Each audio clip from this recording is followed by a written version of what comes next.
Hey guys, ജനുവരി 18 അളിയൻ്റെ birthday ആയതുകൊണ്ട് തന്നെ അളിയൻ്റെ വൈഫിന് ഒരാഗ്രഹം പുള്ളിക്കാരന് ഒരു സർപ്രൈസ് കൊടുക്കണമെന്ന്.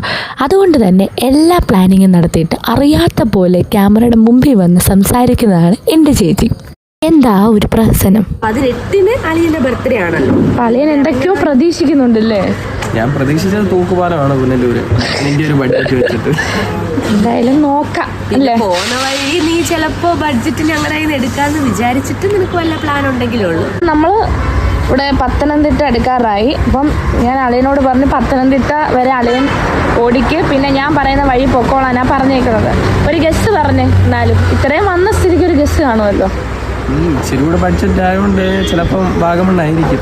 ഓക്കെ, വാഗമണ്ണായിരിക്കും അല്ലേ? നിനക്ക് എന്തെങ്കിലും ഗസ്റ്റ് ഉണ്ടോ?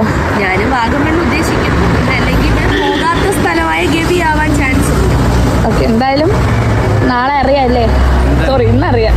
എന്തായാലും തൂക്കുപാലം അല്ലെന്ന് മനസ്സിലായി. അത് ഇവിടെ വരെ എത്തിയപ്പോൾ മനസ്സിലായല്ലോ. സർപ്രൈസ് ആവുമോ നോക്കാം. ബൈ. ഹായ് ഗൈസ്, അപ്പോൾ നമ്മൾ നേരത്തെ പറഞ്ഞ സർപ്രൈസ് ഇല്ലേ, ആ സർപ്രൈസ് ഉള്ള ഡെസ്റ്റിനേഷനിൽ നമ്മൾ എത്തി. ഇതല്ല, ഇച്ചിരി അങ്ങോട്ട് പോകണം. ഞാൻ അതിൻ്റെ വീഡിയോ ഒന്നും എടുത്തിട്ടില്ല. അപ്പോൾ അളിയനോട് ചോദിക്കാം, എങ്ങനെ ഉണ്ടായിരുന്നു ഇന്നത്തെ ബർത്ത്ഡേ, നാളത്തെ ബർത്ത്ഡേ എക്സ്പീരിയൻസ്, ആ സർപ്രൈസ് എങ്ങനെ ഉണ്ടായിരുന്നു? പ്രതീക്ഷിച്ചില്ല. ഞങ്ങളും പ്രതീക്ഷിച്ചില്ല കേട്ടോ. സത്യം പറഞ്ഞാൽ എൻ്റെ ചേച്ചിയാണ് പ്ലാൻ ചെയ്തത്. സോ ഞങ്ങൾ ഭയങ്കര ഡിസപ്പോയിൻറ്റഡ് ആയിപ്പോയി. കാരണം ഞങ്ങൾ കണ്ട പോലൊന്നും അല്ലായിരുന്നു. അവിടെ ഒരു ടെൻറ്റ് പോലൊരു സാധനം ഇങ്ങനെ കെട്ടിയിട്ടിട്ടുണ്ട്. അപ്പം ഞങ്ങൾ ചോദിച്ചാൽ ഭയങ്കരമായിട്ട് സർപ്രൈസ് ചെയ്യാം അളിയനെ, ബർത്ത്ഡേ ഒക്കെ അല്ലേ. പക്ഷെ ഞങ്ങൾ ഭയങ്കരമായിട്ട് സർപ്രൈസ് ആയിപ്പോയി. അളിയനും ഭയങ്കരമായിട്ട് സർപ്രൈസ് ആയിപ്പോയി. എന്തായാലും നമ്മൾ അടുത്ത അളിയൻ്റെ സിസ്റ്റർ ഇപ്പോൾ നെക്സ്റ്റ് ഒരു ഡെസ്റ്റിനേഷനിലോട്ട് കൊണ്ടുപോകാം നമ്മളെ. അപ്പോൾ അത് നമ്മളെ എങ്ങനെ ഉണ്ടായിരിക്കുന്നു ഞാനൊന്നും. അതെ, ഇത് എൻ്റെ പ്ലാനിങ് ആണ് ഫുള്ള്. അപ്പം നമുക്ക് ആ വ്ലോഗ് ഞാനാണെങ്കിൽ നിങ്ങളെ കാണിക്കാം. Okay, bye. അപ്പം നേരത്തെ കാണിച്ചത് ടെൻറ്റ് പോലത്തെ ഒരു സംഭവമായിരുന്നു എൻ്റെ ചേച്ചി പ്ലാൻ ചെയ്തിരുന്നത്. അത് സൂര്യനെല്ലി എന്ന് പറയുന്ന സ്ഥലത്ത് ഉള്ള ഒരു സംഭവമാണ്. അപ്പോൾ ഈ ടെൻറ്റ് ക്യാമ്പിങ്ങിന് വേണ്ടിയിട്ട് അവളെ വിളിച്ച് ബുക്കൊക്കെ ചെയ്തു. ചെന്ന് കണ്ടപ്പോഴാണ് നമ്മൾ ആകെ ട്രാജഡി ആയി പോയത്. സർപ്രൈസ് നല്ല പോലെ ചീറ്റി ഗൈസ്. അപ്പോൾ 17-ാം തീയതി ചെക്ക് ഇൻ ചെയ്ത് കഴിഞ്ഞിട്ട് അവിടെ താമസിച്ചിട്ട് നമ്മൾ കൊലുക്കുമലയിൽ പോയി ട്രെക്കിങ്ങും കാര്യങ്ങളുമൊക്കെ കഴിഞ്ഞിട്ട് തിരിച്ച് വരാനായിരുന്നു പ്ലാൻ. പക്ഷേ എല്ലാം കൊള്ളവായി പോവുകയാണ് ചെയ്തത്. അപ്പോൾ അഡ്വാൻസും കാര്യങ്ങളും ഒക്കെ കൊടുത്തിട്ട് നമ്മൾ ആകെ പെട്ടിരിക്കുന്ന അവസ്ഥയായിരുന്നു. ഭാഗ്യത്തിന് അവർ നമുക്ക് അഡ്വാൻസ് തിരിച്ചു തന്നു. എന്തായാലും നനഞ്ഞില്ലേ, കുളിച്ചിറങ്ങാമെന്ന് കരുതി നമ്മൾ അങ്ങനെ വിട്ടുകൊടുക്കാൻ തീരുമാനിച്ചില്ല. നമ്മൾ നോക്കിയപ്പോൾ അവിടുന്ന് സൂര്യനെല്ലിയിൽ നിന്ന് 30 കിലോമീറ്ററേ ഉള്ളൂ മൂന്നാർക്ക്. എന്നാൽ മൂന്നാർ പോയി നല്ലൊരു റിസോർട്ടിൽ നമുക്ക് ബുക്ക് ചെയ്തിട്ട് അളിയൻ്റെ ബർത്ത്ഡേ അങ്ങ് ആഘോഷിച്ച് കളയാമെന്ന് വിചാരിച്ചു. അങ്ങനെ മൂന്നാർക്ക് വിടുന്ന കാഴ്ചയാണ് ഗൈസ് ഇത്. എന്തുമായാലും നമ്മൾ പ്ലാൻ ചെയ്ത സർപ്രൈസ് എല്ലാം ചീറ്റിപ്പോയി. അപ്പോൾ ഇനി പ്ലാൻ ചെയ്തതെങ്കിലും അടിപൊളിയാക്കണമെന്നും ഉണ്ടായിരുന്നു. അപ്പോൾ നമ്മൾ മൂന്നാറുള്ള റിസോർട്ട് എല്ലാം വിളിച്ചപ്പോൾ എല്ലാം ബുക്കിംഗ് ആയിരുന്നു. പിന്നെ ലാസ്റ്റ് നമുക്ക് ഒരെണ്ണം കിട്ടി. ഇപ്പം സീസൺ ആയതുകൊണ്ട് തന്നെ എല്ലാ റൂമും പെട്ടെന്ന് ബുക്കാവുകയായിരുന്നു ഗൈസ്. അങ്ങനെ നമ്മൾ ബുക്ക് ചെയ്ത് റിസോർട്ടിലേക്ക് എത്തി. നമ്മൾ മൂന്നാറുള്ള പറക്കാട്ട് റിസോർട്ട്സിലായിരുന്നു ബുക്ക് ചെയ്തിരുന്നത്. അവിടെ മാത്രമേ നമുക്ക് ലാസ്റ്റ് കിട്ടിയിരുന്നുള്ളൂ. നമ്മൾ ചെന്ന് ഇറങ്ങിയപ്പോൾ തന്നെ നമുക്ക് ട്രെക്കിങ്ങിനായിട്ടുള്ള വണ്ടി വന്നിരുന്നു. നമ്മുടെ പാക്കേജിൽ ഉൾപ്പെടുന്നതായിരുന്നു ഈ ട്രെക്കിംഗ് ഒക്കെ. എന്തായാലും മുകളിൽ നിന്ന് താഴെ വരെ ഉണ്ടായിരുന്നുവെങ്കിലും അടിപൊളിയായിരുന്നു എക്സ്പീരിയൻസ് ഗൈസ്. അങ്ങനെ 5 മിനിറ്റ് നേരത്തേക്കുള്ളായിരുന്നു ട്രക്കിങ്. താഴെ തന്നെ അവരുടെ റിസോർട്ടിൻ്റെ ഒരു നേച്ചർ ഫ്രണ്ട്ലി പാർക്കും പിന്നെ സൈക്ലിങ്ങും അങ്ങനെ കുറച്ച് കാര്യങ്ങളൊക്കെ ഉണ്ടായിരുന്നു. അങ്ങനെ റോപ്പ് ക്ലൈമ്പിങ്ങും ഒക്കെ ഉണ്ടായിരുന്നു. ഞാൻ റോപ്പ് ക്ലൈമ്പിങ് ചെയ്തിരുന്നു, വീഡിയോ എടുക്കാൻ പറ്റിയില്ല. അങ്ങനെ ഫാമിലിയും ഫ്രണ്ട്സും ഒക്കെ ആയിട്ട് ഒരു ഈവനിങ് നല്ല ചില്ലാക്കാൻ വേണ്ടി പറ്റിയ ഒരു ഏരിയ ആണ് അവരുടെ താഴത്തെ എന്ന് പറയുന്നത്. അതായത് താഴെ നല്ല നമുക്ക് എല്ലാവർക്കും പറ്റിയ ഒരു ഏരിയ ആണ്. അങ്ങനെ ഞങ്ങളും പിള്ളേരുടെ പാർക്കിനകത്ത് കയറി കുറെ അലമ്പി.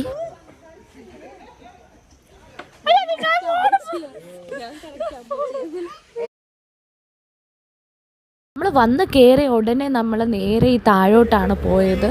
ട്രക്കിങ്ങും കാര്യങ്ങളും പാർക്കും ഒക്കെ കണ്ടുകൊണ്ട് നമ്മൾ അവിടെ നിൽക്കുമായിരുന്നു. നമ്മൾ റൂമിൽ ഇതുവരെ ചെക്ക് ഇൻ ചെയ്ത് കയറിയില്ലായിരുന്നു. ആദ്യമേ നമ്മൾ ഇങ്ങോട്ടാണ് വന്നിരുന്നത്.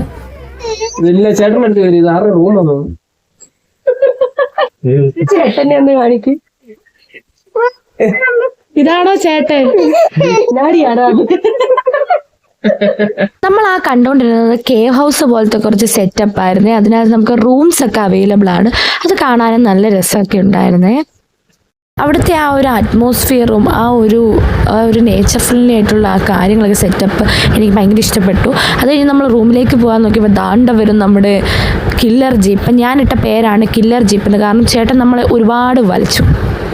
അപ്പം ആ പരിപാടിയൊക്കെ കഴിഞ്ഞ് നമ്മൾ ഈ വ്യൂ ആസ്വദിക്കാൻ വേണ്ടി വന്നതാണ്. അവിടെ കുറച്ച് പരിപാടിയൊക്കെ നടക്കുന്നുണ്ടായിരുന്നു. അവിടെ തന്നെ പൂളുണ്ട് സൈഡിലായിട്ട്. പൂള് നമുക്ക് അവൈലബിൾ ആയിട്ടുള്ളതെന്ന് പറഞ്ഞാൽ രാവിലെ 7 മണി മുതൽ വൈകിട്ട് 7 മണി വരെ ആയിരുന്നു. നമ്മൾ മേളിൽ കയറി വന്നപ്പോഴത്തേക്ക് 7 മണി കഴിഞ്ഞു. അതുകൊണ്ട് നമ്മൾ വിചാരിച്ചു രാവിലെ പോയി പൂളിൽ ചാടാമെന്ന്. അപ്പം നമ്മൾ എന്തിനാ വന്നതെന്ന് മറക്കണ്ടല്ലോ, നമുക്ക് അളിയൻ്റെ ബർത്ത്ഡേ ആഘോഷിക്കാനാണ് നമ്മൾ വന്നത്. എന്തായാലും എല്ലാ സർപ്രൈസും ചീറ്റിപ്പോയി. എന്നാൽ പിന്നെ കേക്കുള്ള കാര്യം അളിയൻ അറിയണ്ട, നമുക്ക് സർപ്രൈസായിട്ട് സീക്രട്ടായിട്ട് നമുക്ക് കേക്ക് അവരെയും കൊണ്ട് അറേഞ്ച് ചെയ്യിപ്പിക്കാമെന്ന് പറഞ്ഞ് നമ്മൾ കേക്കിൻ്റെ സെറ്റപ്പ് എല്ലാം അവിടെ താഴെ പറഞ്ഞപ്പോൾ റിസപ്ഷനിസ്റ്റ് നമ്മുടെ അടുത്ത് ചോദിച്ചു കേക്ക് എപ്പോഴാണ് ചേട്ടാ വേണ്ടതെന്ന് ചോദിച്ചത് അളിയനോടായിപ്പോയി ഗൈസ്. അപ്പോൾ അതും ചീറ്റിപ്പോയി. നമ്മൾ എവിടെ പരിപാടി അവതരിപ്പിച്ചാലും ഇതാണ് അവസ്ഥ, എന്ത് ചെയ്യാനാണ്. എന്തായാലും രാവിലത്തെ പാളൽ പോലല്ലായിരുന്നു. റൂം കണ്ടപ്പോൾ നമ്മൾ ശരിക്കും ഞെട്ടിപ്പോയി. കാരണം ഈ പാക്കേജിന് കിഡിലെ റൂമായിരുന്നു, നല്ല അടിപൊളിയായിരുന്നു. നമുക്ക് ഒത്തിരി ഒരുപാട് ഇഷ്ടപ്പെട്ടു. ഈ 2 വാഷ്റൂം ഉണ്ടായിരുന്നു. പിന്നെ എൻ്റെ ഒരു സ്വഭാവമാണ് ഈ ഹെയർ വാഷും ബോഡി വാഷും ഒക്കെ കണ്ടപ്പോൾ നല്ല ഫ്രാഗ്രൻസ് ഉള്ളതുകൊണ്ട് തന്നെ ഞാൻ അതൊക്കെ അങ്ങ് തൂക്കി ഗൈസ്. നമ്മൾ പോയപ്പോൾ അതൊക്കെ കൊണ്ടുപോയി. എന്തായാലും നല്ല സെറ്റപ്പായിരുന്നു, എനിക്ക് ഒത്തിരി ഇഷ്ടപ്പെട്ടു. ആദ്യം നമ്മൾ പാളിയെങ്കിലും നമ്മൾ ഇവിടെ അത് പിടിച്ചിട്ടുണ്ട്. അളിയനും ഒരുപാട് ഇഷ്ടപ്പെട്ടു. റൂം ആയാലും പാക്കേജിൽ ക്യാമ്പ് ഫയർ ഒക്കെ ഉണ്ടായിരുന്നു. നമുക്കത് അറ്റൻഡ് ചെയ്യാൻ പറ്റിയില്ല, ഡിന്നർ പുറത്തുനിന്നായുണ്ട് ഗൈസ്. അപ്പോൾ ബർത്ത്ഡേ ബോയുടെ കേക്ക് കട്ട് ചെയ്യാൻ വേണ്ടി പോവാണ്. അപ്പോൾ നമുക്ക് അകത്തോട്ട് പോവാം. സർപ്രൈസ് ഒന്നും അല്ല ഇപ്പോൾ, എല്ലാം പൊളിഞ്ഞ്. അപ്പോൾ അതെല്ലാം കഴിഞ്ഞ് നമ്മൾ അളിയൻ്റെ ബർത്ത്ഡേ ആഘോഷിക്കാൻ വേണ്ടി 12-ാം മണിക്ക് വന്നിരിക്കുകയാണ് ഗൈസ്. അപ്പോൾ നല്ല ക്ഷീണം ഉണ്ടായിരുന്നു, കാരണം നമ്മൾ ഡിന്നർ വെളിയിൽ നിന്നാണ് കഴിച്ചത്. അപ്പോൾ ഒത്തിരി അലഞ്ഞിട്ട് വന്ന് നിൽക്കുന്ന നിപ്പാണിത്. ഞങ്ങളുടെ 11:40 ആയതേ ഉള്ളൂ. നമ്മളിവിടെ വെയിറ്റ് ചെയ്യാണ് കേക്കിന് വേണ്ടിയിട്ട്. കേക്ക് ഞാൻ വെയിറ്റ് ചെയ്യുന്ന ആളോടെ കാണിച്ചു തരാം.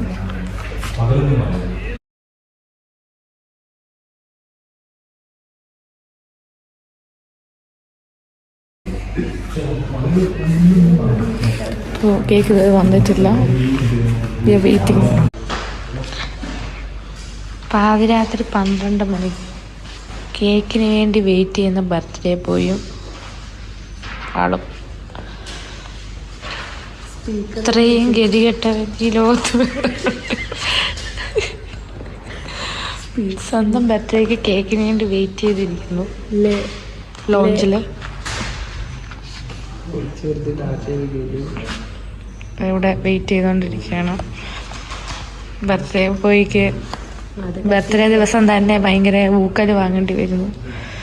കഷ്ടം, പാവം. അപ്പോൾ ഫൈനലി വെയിറ്റിംഗ് ഒക്കെ കഴിഞ്ഞു. നമ്മൾ കുറച്ച് പേരെ ഉണ്ടായിരുന്നെങ്കിലും നമ്മൾ ആഘോഷിച്ചു. നമുക്ക് വേണ്ടി അവരൊരു കുഞ്ഞി കേക്കൊക്കെ അറേഞ്ച് ചെയ്ത് തന്നു. അങ്ങനെ നമ്മളതെല്ലാം കഴിഞ്ഞ് നമ്മൾ റൂമിലോട്ട് വന്നു. അളിയന് ചെറിയൊരു ഗിഫ്റ്റ് കൊടുത്തു. അളിയൻ്റെ ഫ്രണ്ട് എന്നെ ഏൽപ്പിച്ചൊരു ഗിഫ്റ്റും ഞാൻ കൊടുത്തു.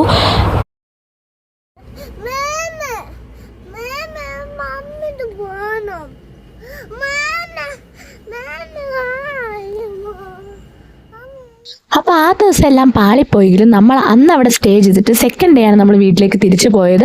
അപ്പോൾ അത് അടുത്ത പാർട്ടായിട്ട് ഇടുന്നുണ്ട്, എല്ലാവരും വീഡിയോ കാണണേ. അപ്പോൾ അത്രയേ ഉള്ളൂ. Tata bye.